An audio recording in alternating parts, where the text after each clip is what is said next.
Once, a teacher asked his students, "What do you think makes a person beautiful?" Each student gave an answer. One said, "Big eyes." Another said, "Being tall." A third added, "A good body and black hair." Every student shared their opinion. At that moment, the teacher placed 2 bowls in front of the students and said, "Look at these 2 bowls. The first one is made of gold and contains poison, while the second one is a clay bowl filled with clear water. Which bowl would you choose to drink from?" All the students answered together, "From the clay bowl."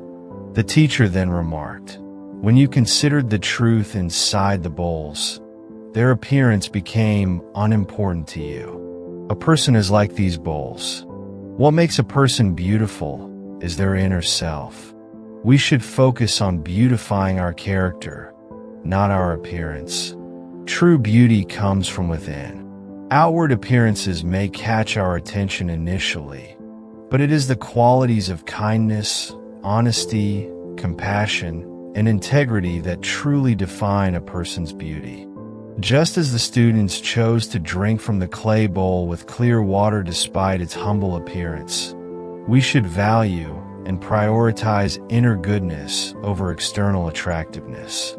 It is essential to cultivate our character, nurture our virtues, and treat others with respect and empathy. These are the qualities that endure and make a lasting impact on our lives and the lives of those around us. Thanks for watching. If you enjoyed the story, don't forget to subscribe and hit the notification bell so you never miss a new video. Until next time, remember, character matters.